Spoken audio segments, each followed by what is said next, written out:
Semaine 5, jour 5. Bonjour et bienvenue à notre série d'études méditatives Dieu au quotidien sur la lettre de Paul aux Romains. Nous en sommes au 5e et dernier jour de notre survol du chapitre 5.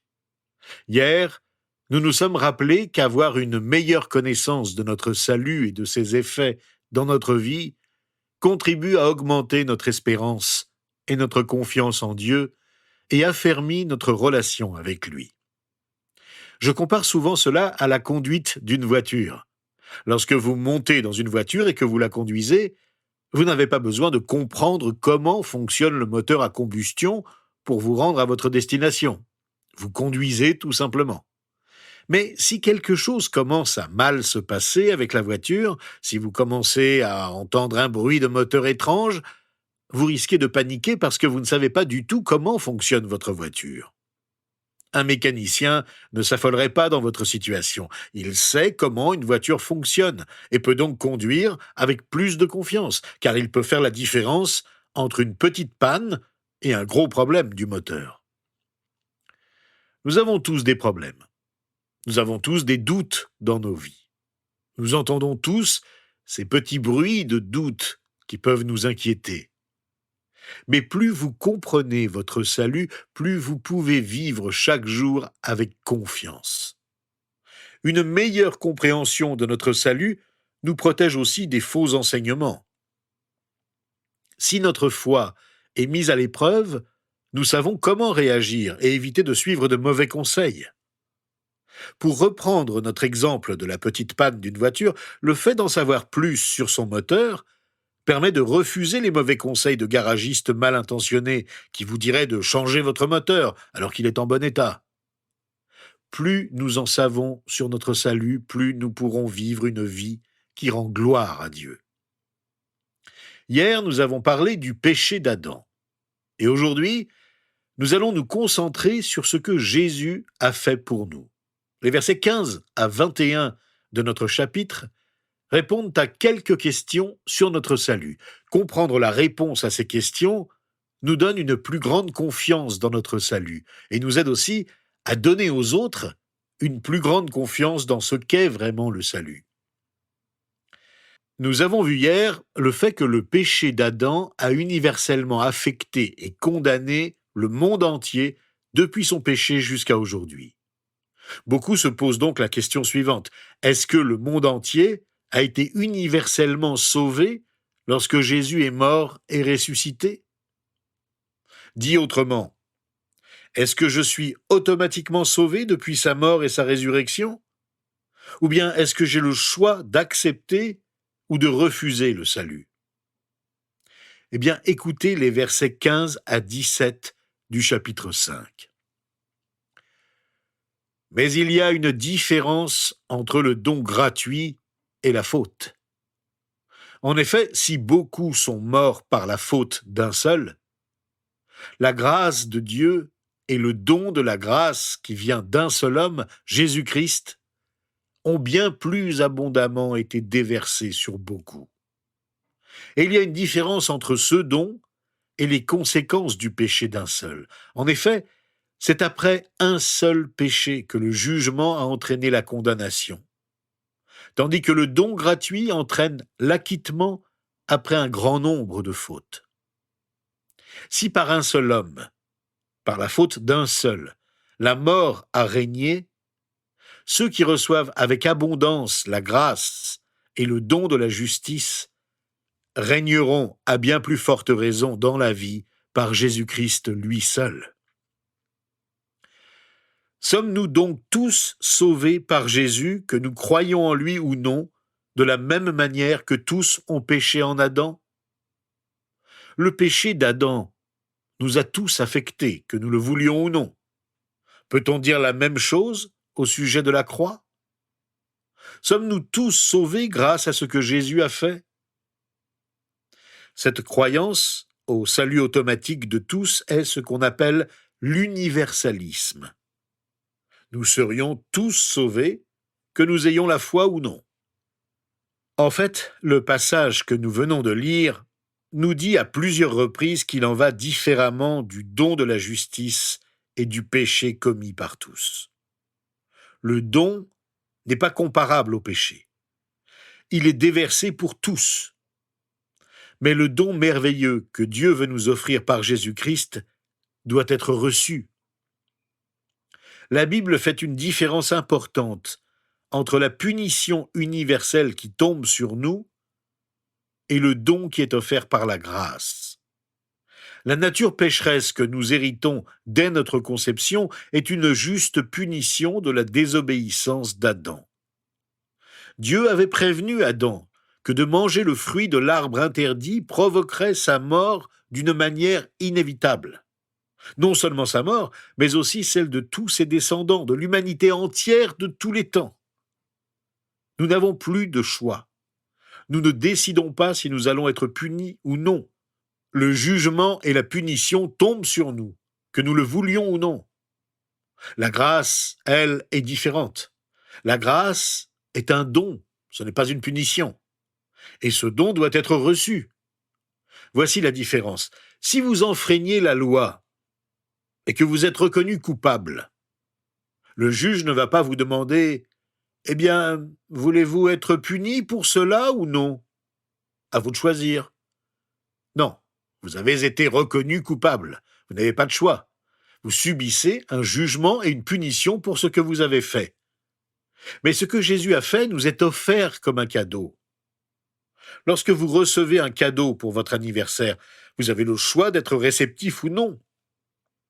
Alors qu'un cadeau est reçu individuellement, le péché est répandu universellement. Nous péchons tous. La grâce est sans limite, elle est offerte à tous. Il n'y a personne à qui la grâce de Dieu ne soit offerte. Il n'y a personne à qui le don ne soit offert.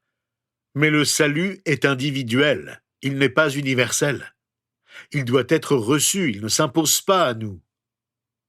Alors, comment puis-je expérimenter la grâce de Dieu? Comment puis-je être sûr d'avoir reçu le don de la grâce de Dieu? En fait, cela ne dépend pas seulement de ce que vous ressentez. Certains pensent avoir reçu le don de la grâce, mais c'est une illusion. D'autres se demandent parfois s'ils ont vraiment reçu ce don, alors qu'ils l'ont reçu. Les versets 18 à 21 de ce chapitre nous disent, à vous comme à moi, que nous pouvons être assurés de notre salut avec une grande certitude. Ils exposent clairement la vérité. Comment pouvons-nous être sûrs de notre salut? Il nous suffit de faire confiance uniquement à ce que Jésus a fait pour nous. Lisons donc progressivement ces versets. Verset 18.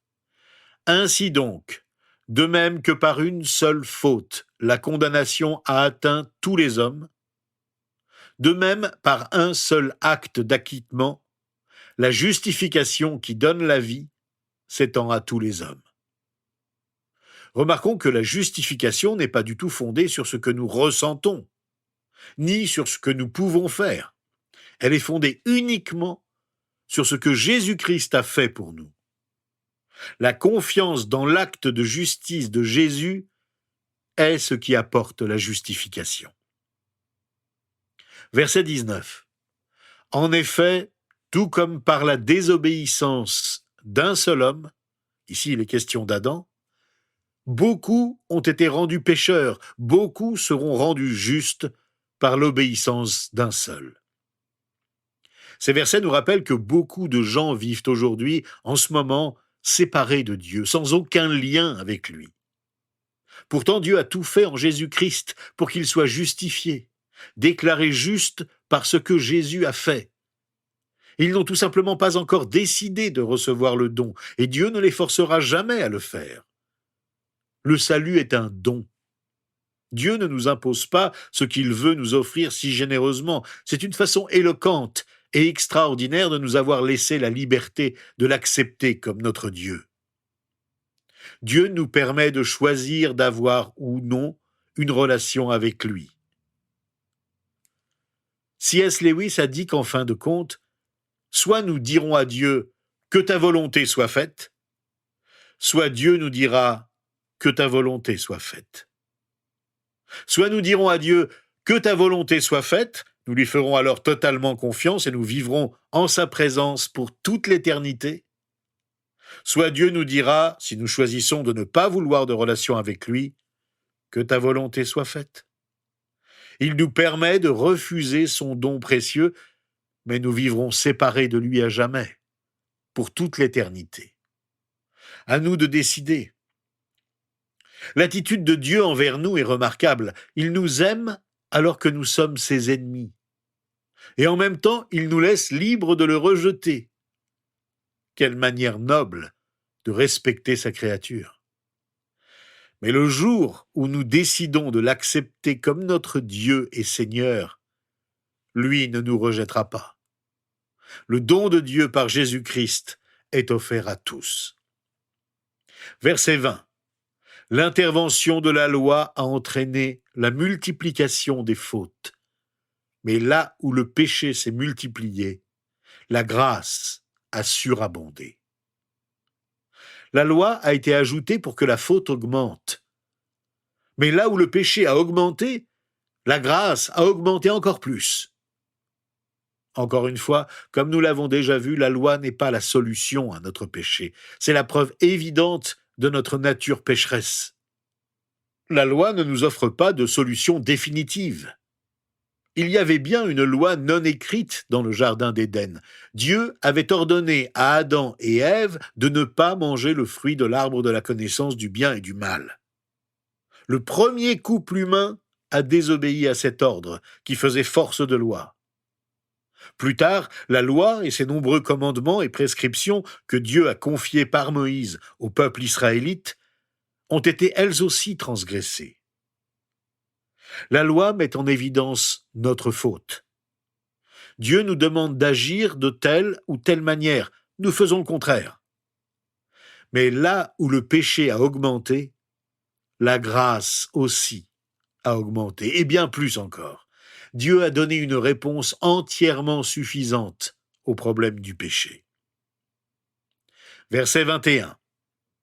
Ainsi, de même que le péché a régné par la mort, de même la grâce règne par la justice pour la vie éternelle, par Jésus-Christ, notre Seigneur. La grâce règne.